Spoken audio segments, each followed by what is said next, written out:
Alright, so I had a problem with this washer. That drain, a very old drain, don't know where it went. Technically, you're supposed to have it drain out into the sewage, so you know where it goes. So I had a problem where that was getting backed up every winter.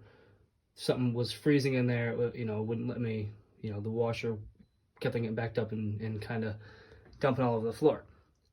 So what I did, these washers, typically they go 8 to 10 feet or so. You have to read the manuals.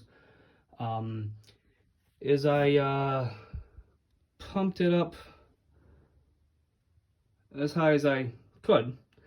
I had a little connector, little extension, and I pumped it up. All I did was just buy a pipe or two. It was like a $20 job. It wasn't much. And I drained it into, can't really see, but the main drain for the house. Couple of hangers, pipe or two, couple of couplings, and it's been working for months now just fine. So if you're having a problem with your drain, you don't know where it goes for your washer, like I was, it was frozen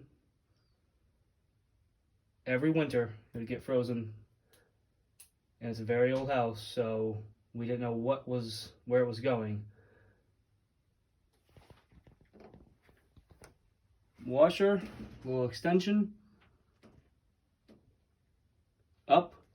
Obviously you need like a little pitch to it, but it's been working just fine. So that was my solution to that problem.